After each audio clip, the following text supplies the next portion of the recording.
Is a key witness in the Sean Diddy Combs trial backing out? Victim number 3, as she's called, was set to testify against the music mogul. Sean Diddy Combs' sex trafficking trial is getting heated. As jury selection continues, the judge overseeing the case called out attorney Mark Geragos, who is not officially on the rapper's defense team, but is working with its jury consultant, for referring to the prosecution as a six-pack of white women.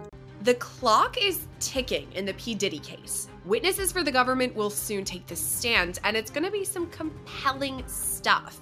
But now there's word that one victim is ghosting. Will she just be a no-show? So he has a podcast with the guy from TMZ, Harvey Levine. And on said podcast, he called the group of lawyers for the prosecution side, he said a six-pack of white women. And the judge was like, no, you got to watch your mouth. What happens is if people go into a trial believing the firepower on the prosecution is so strong, I mean, let's say on a scale of 1 to 100, it's a 95 that it's so strong, but it goes down to an 88.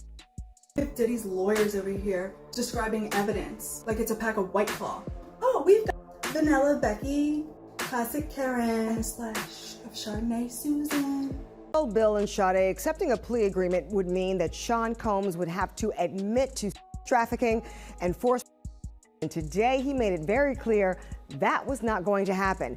Diddy maintained all along these encounters involved consenting adults and plans to take his chances that a jury agrees. U.S. District Judge Arun Subramanian told Geragos on May 6 per NBC News, "I think this is ridiculous. I think referring to the prosecution in this case as a six-pack of white women is outrageous." Subramanian continued, "This would not be tolerated in any court from any lawyer anywhere across the nation."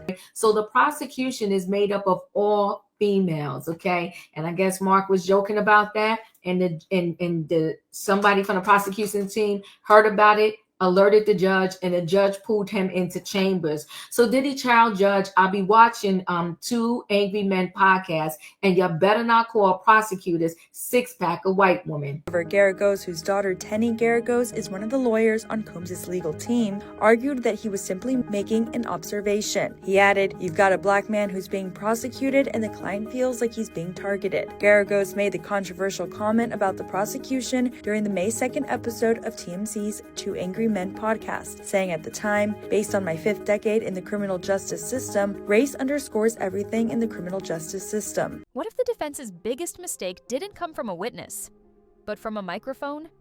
In one of the most watched celebrity trials of the decade, where Diddy faces federal charges that could lock him up for life, his legal team was supposed to be airtight, elite, untouchable. But now, it's not the evidence that's going viral. It's the words of one of his own lawyers. And not in a good way. Mark Geragos, yes, the same Geragos who's handled stars, scandals, and headline after headline, went on a podcast and cracked a joke about the prosecution. Except no one was laughing. He casually referred to the 6-woman federal team going after Diddy as a six-pack of white women. In a case that hinges on the abuse and exploitation of women, that one phrase detonated like a bomb. It didn't take long for the backlash to explode. Social media went wild. Critics called it sexist, racist, and a slap in the face to the very system his client is trying to survive. Hashtags like Darn Six-Pack-Gate and Geragos Fail started trending. And the courtroom, even worse. Judge Arun Subramanian didn't hold back. He called the comment outrageous, made it clear that future out-of-court remarks would not be tolerated, and warned both legal teams that this trial will be conducted with respect, or not at all. Now, also, several celebrities were named today, although they haven't been accused of any wrongdoing. They might be mentioned during the course of the trial. Their names are Michael B. Jordan, Mike Myers, Kanye West, and his former girlfriend, Cassie Ventura. And here's the twist. This isn't just a PR disaster. It might actually shift how jurors see the entire defense. In a trial where perception is power and the line between arrogance and advocacy is razor thin, this single offhand joke could have opened the door for the prosecution to seize control of the courtroom narrative. Because now the question isn't just, is Diddy guilty? It's, can a jury trust a defense that treats the system like a joke? If there's one thing Diddy's team didn't expect, it was the judge bringing in a celebrity legal sniper to consult on jury dynamics. Enter Ben Chu, the same man who helped Johnny Depp wipe the floor with Amber Heard in court. That's right. Just as Diddy's defense reels from Geragos' tone-deaf six-pack comment, Judge Arun Subramanian brings in Chew to drop some insight on how celebrity trials can go sideways fast, especially when public perception and media noise infect the jury box. And let's just say, the move didn't exactly sit well with Team Diddy. Sources say Diddy was furious. Not only was this unexpected, it felt like a silent vote of no confidence in his already stacked legal squad. Geragos' slip-up was already putting heat on them. Now, bringing in a courtroom tactician like Chew just made it painfully obvious. The court is watching every word, every smirk, every stray soundbite, and they should be worried. Combs wants that video or videos excluded from trial, and for that, we turn to his motion in limine to exclude video footage of that March 5th, 2016 incident. Because jury selection isn't going well. Over 160 potential jurors were brought in. By day 3, only 35 remained. Why? Because that Cassie video, you know, the one where Diddy's seen kicking and dragging her down a hotel hallway, has already poisoned the pool. One juror even said, "I saw it." It's upsetting, but I can still be fair. The judge wasn't convinced, dismissed. To make matters worse, the judge paused jury selection right before the weekend. Why? He was worried too many jurors would ghost on Monday. That's how unstable this process is. People don't want to sit through 8 weeks of a celebrity horror show filled with disturbing allegations, graphic footage, and media flashbulbs. And that's exactly what this is shaping up to be. Meanwhile, the prosecution's got their own problems brewing. A witness has vanished, and pressure's mounting fast. But from the defense angle, the optics are crumbling. A viral soundbite, a courtroom guest star, and a jury that already seems emotionally exhausted. And we haven't even started opening statements. Just when prosecutors thought they had momentum, the case against Diddy took a jarring hit. One of their key witnesses suddenly vanished. Known in court documents only as victim number 3, this accuser was tied to a crucial 2013 incident in Miami, one that prosecutors say helps establish a pattern of exploitation and trafficking that spans years. Motion in limine is a pretrial motion that aims at preventing evidence from coming into trial or limiting it in some way. And it starts by saying, quote, "There is no longer any dispute that the CNN footage from March 5th, 2016 at the Intercontinental Hotel offered by the government at 3 separate bail hearings is wholly inaccurate, having been altered, manipulated, sped up, and edited to be out of sequence." Her testimony wasn't just helpful, it was supposed to be a pillar in the prosecution's strategy to show this wasn't a one-time mistake or a messy relationship gone bad. This was allegedly a system, a network, a playbook. But now, that pillar might be crumbling.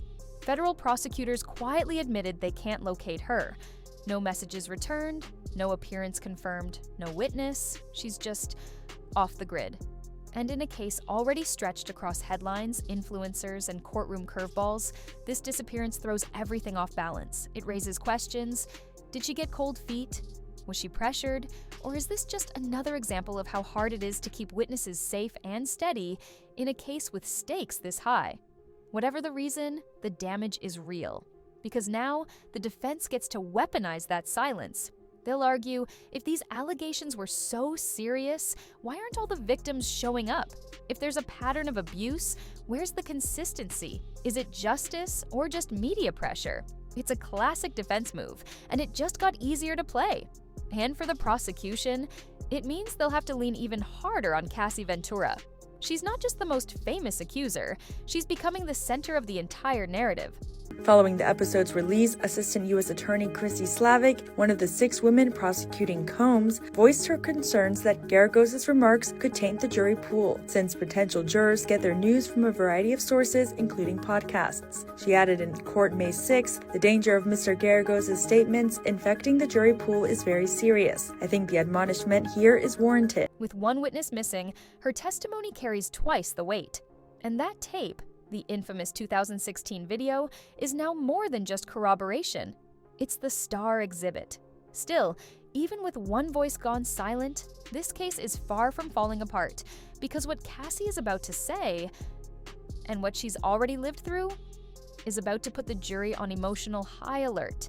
She was once the face of Diddy's empire, his girlfriend, his muse, and the woman always seen on his arm at the height of his fame. But now, Cassie Ventura isn't here to support him. She's here to testify against him. And she's not just any witness. According to prosecutors, Cassie is the blueprint. Her story ties everything together, from the disturbing freak-off parties to the abuse allegations to the manipulation, surveillance, and fear that underlie the entire case. Let's start with the video. Yes, that video. The 2016 surveillance footage from a Los Angeles hotel. Diddy is seen knocking Cassie to the ground, kicking her, and dragging her through a hallway. It's brutal, it's public, and now it's admissible evidence in court. Jurors have already reacted emotionally, calling it upsetting and hard to forget. Some were dismissed just for acknowledging how much it affected them, but prosecutors say that clip is just the beginning. Court filings reveal even darker allegations that Diddy coached Cassie, told her how to engage with hired workers, and directed her to perform degrading acts while he watched, sometimes while filming. These weren't private moments. These were allegedly premeditated performances, part of what prosecutors call a coercive lifestyle built on fear. In September, Combs was arrested and charged with racketeering, sex trafficking by force, fraud, or coercion, and transportation to engage in prostitution. 6 months later, a superseding indictment added one additional count of sex trafficking and one of prostitution. Drugs and control. And yet, Diddy's team is preparing to flip the narrative. According to a recent leak, the defense plans to argue that Cassie wasn't just a victim, but a willing participant in a volatile, mutually toxic relationship. In fact, they may even frame her as aggressive and emotionally unstable. It's a dangerous strategy, especially when there's video evidence suggesting otherwise. But with victim number 3 missing, the defense knows Cassie's credibility is everything. This trial won't just be about what happened, it'll be about what the jury believes. Is Cassie the victim who finally found her voice after years of silence? Or is she, as the defense will argue, a flawed ex trying to rewrite history? Either way, Cassie is about to take the stand, and she's not coming quietly. In a case this big, most celebrities do everything they can to avoid a trial, especially one involving graphic videos, multiple accusers, and the threat of a life sentence. But not Diddy. In a bold, borderline reckless move, Diddy officially rejected a government plea deal just days before jury selection began. Standing in a beige jail uniform, he looked the judge in the eye and said, "Yes, I do, Your Honor," confirming that he was walking away from any chance at a reduced sentence. That decision raised eyebrows across the legal world, because rejecting a plea deal in a federal case like this, one stacked with damaging evidence, missing witnesses, and a media firestorm. The judge in Diddy's criminal trial is issuing a warning to Mark over his public comments about the case and vows he'll be watching and listening weekly to his podcast, Two Angry Men. Isn't just risky. It's a bet on total acquittal. According to insiders, the plea deal could have potentially trimmed decades off a prison sentence. But Diddy's team is playing for all or nothing. Why? Some say it's ego, others say it's about image. Maybe it's about maintaining innocence. Or maybe, deep down, they believe the jury can still be swayed. But here's the kicker. The rejection of the deal directly clashes with the courtroom behavior of his legal team. While lead attorney Mark Agnifilo is pushing the narrative that this was a consensual lifestyle, complete with adult parties, wild behavior, and no criminal intent, Mark Geragos' viral podcast comment painted the defense as flippant and dismissive. You can't ask a jury to take your case seriously while your lawyer is out here referring to the prosecution as a six-pack of white women. It sends the wrong message, especially in a trial where respect, power, and abuse are at the center of everything. And then there's the wild card, Ben Chu, the Johnny Depp lawyer who quietly stepped into the courtroom last week to talk about jury strategy, social media bias, and public opinion warfare. His presence?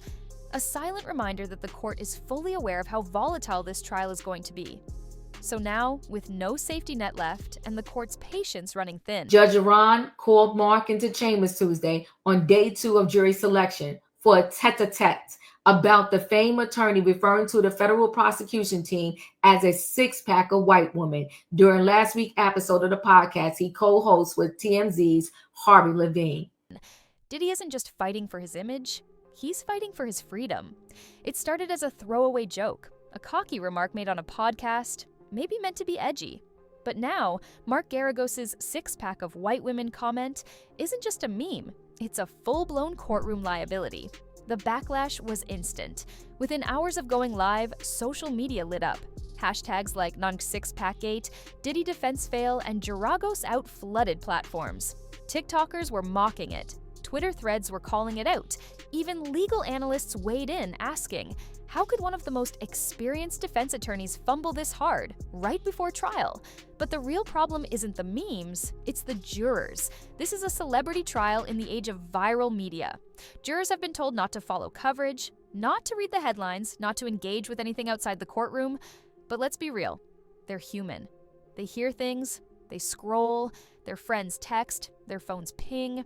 And now, instead of focusing on the evidence, they're wondering, is this how the defense team really views women?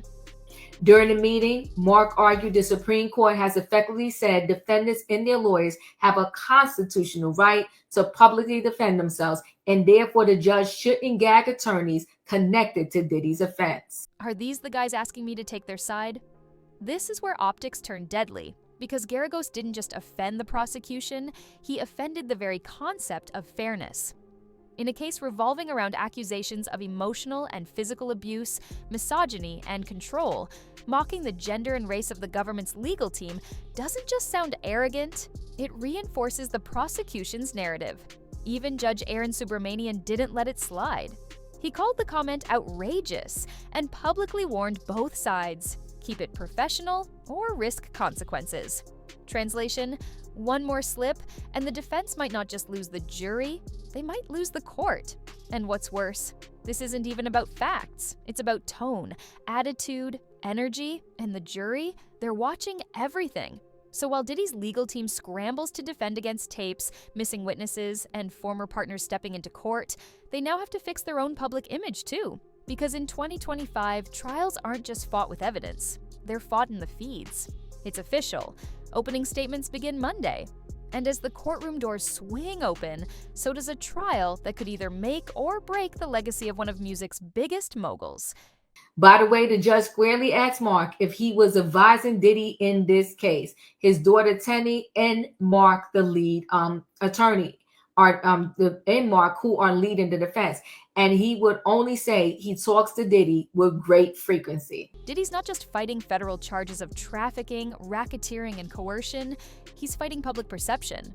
And right now, that might be the battle he's already losing. He had a chance to settle. He said no. He had a stacked defense team. They cracked. He had the courtroom's full attention, and then his lawyer made a joke that told the jury everything they needed to know about how seriously this team takes powerful women. But this trial is no joke. This is 8 weeks of testimony, tape, trauma, and tabloid energy.